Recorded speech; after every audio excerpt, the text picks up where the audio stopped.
question of adultery has not been decided against the applicant. Oblique wife is no ground to deny to the benefit of maintenance as the respondent has failed to prove this fact before the trial court. Full stop. Mere pendency of another criminal case cannot be a ground to deny the wife get maintenance. यहाँ तक के matter में श्रीमान, चूंकि मैं स्वयं निवेदन कर चुका था कि मेरा पेंडेंसी है केस, में स्वयं हाजिर था उस समय और ये निवेदन किया था कि मेरा केस पेंडिंग है, तो इसके आधार पर मैं नहीं मांगना चाहता। पर जो मुझे 1/4/15 को दोष मुक्त घोषित किया उसके लिए मैं निवेदन करना चाहता हूं। तब श्रीमान ने आदेश किया, if in the criminal case he got success he can file application before the court concerned to modify the order for stopping the payment of the maintenance। और इस तथ्य को श्रीमान परिवार न्यायालय हरदा में मैंने आवेदन दिया। परिवार न्यायालय हरदा ने दो महीने श्रीमान यहाँ पर आपके यहाँ प्रकरण चल रहे हैं, उन दोनों प्रकरण के निराकरण के समय दोनों प्रकरण में फैमिली कोर्ट ये तथ्य को एक्सेप्ट कर रही है कि ये ऑर्डर हुआ है। और इसी तथ्य को श्रीमान जो मेरे वकील साहब हैं वो भी अपने ऑर्डर अपने जवाब में एडमिट कर रहे हैं कि ये ऑर्डर ये लिबर्टी आपको दी गई है।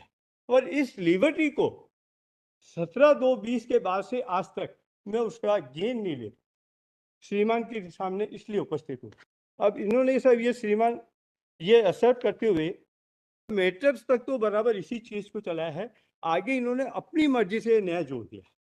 Of criminal case file by him adultery against his wife, नहीं, एडल्ट्री अगेंस्ट वाइफ का जो मैटर है उसको माननीय उच्च न्यायालय सिंगल बेंच क्लियर कर चुकी थी कि जो केस आपका एडल्ट्री का पेंडिंग है उसके अलावा if in the another criminal case, मैं उसी तथ्य के आधार श्रीमान के सामने उपस्थित हुआ हूँ। जब वो मेरा अदर केस जो है 498 जिसके अंदर मुझे सक्सीड मिली और मैं उसके आधार पर एप्लीकेशन लगाया, आप श्रीमान ये कह रहे हैं there is no reference to the criminal case under section 498 of IPC. 498 को आप कह रहे हैं ये क्रिमिनल केस नहीं है।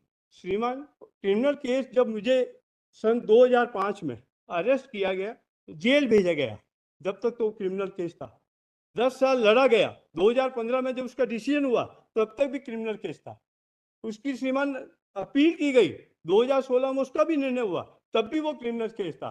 और वर्तमान में माननीय न्यायालय में अब तक भी क्रिमिनल केस उनकी अपीलें 3 अपीलें चल रही है। उन तीनों अपीलों में आज भी है सर, उसके कंप्लाइंस कर चुका मैं और जब भी कोर्ट ने ऑर्डर दिया मैंने पेमेंट दिया, जबकि वो जायज नहीं था। पर चूंकि माननीय न्यायालय का आदेश था, नो सर, मैंने उसको चैलेंज नहीं किया। पर जो चैलेंज मुझे 10,466 इज द इंट्रीम मेंटेनेंस और दिस इज द फाइनल 125। नहीं sir, 10,400 is the decided final but interim final, और 125 का जो फाइनल है वो है ये जो मैं बता रहा हूँ 16,359/14 इज द 125 का फाइनल। 10,400 सर मैं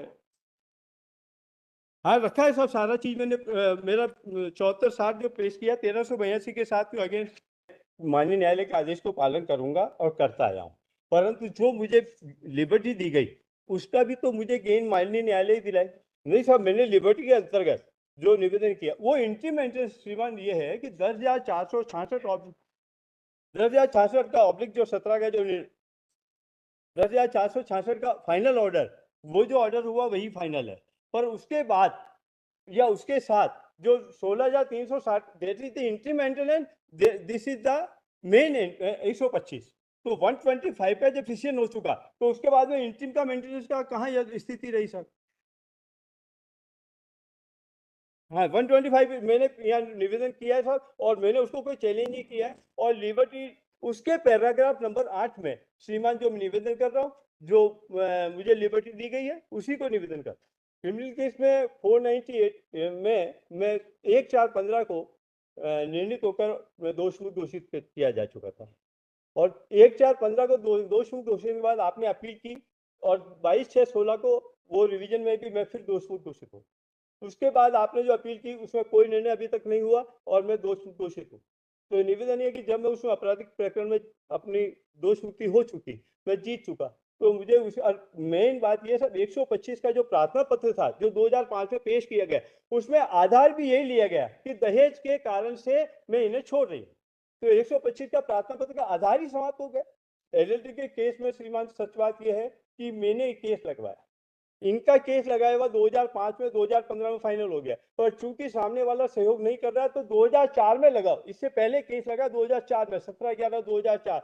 आज तक उसमें बहस नहीं हो पा रही क्योंकि अनकोऑपरेटिव पोजीशन। तो हम क्या करें सर, मैं कुछ नहीं कर सकता, और उसमें मेरा पूरा सहयोग किया, मैं फ्री हो चुका हूँ, दोष मुक्त हो चुका हूँ। No, my lord, he is not challenging the main order by which he was directed to pay a sum of 14 lakhs, which was ascertained by the trial court, my lord.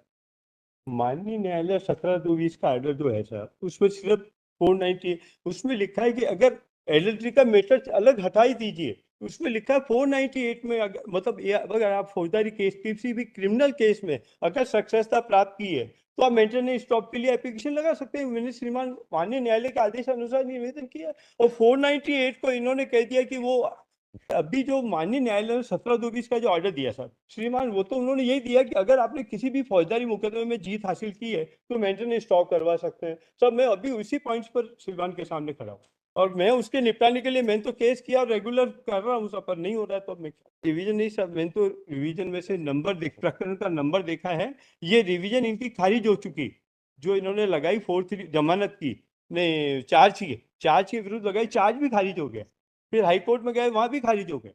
2007 में इनके ऊपर चार्ज लगाया गया, और charge के अधिक इनकी appeal की, अपील भी खारिज हो गई। प्लीज माय रिक्वेस्ट, 17/2/20 के ऑर्डर में ये स्पष्ट लिखा हुआ है, मैंने चाइल्ड के बच्चे के नाम से 2005 में एक 2002 बाई बॉन्ड एक LIC कराई थी, जिसमें 70,000 रुपये पर मंथ पर ईयर जमा करा था।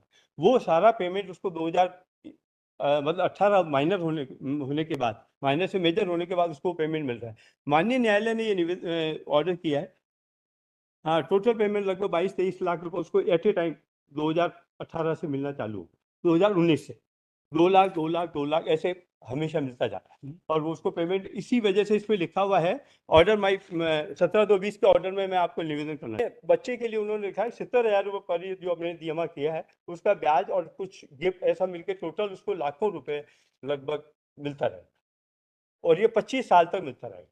इसी का नियम है, वो पैसा उसी के खाते में जाएगा, मैं उसको टच भी नहीं कर सकता, तो उसका खाता उसी में जाएगा, मैं उसको टच भी नहीं कर सकता, और न मदर कर सकती न फादर कर सकती, हमें Yes, और उसकी रसीदें इसमें लगी हुई है। taking note of this as LIC item number 2, my lord.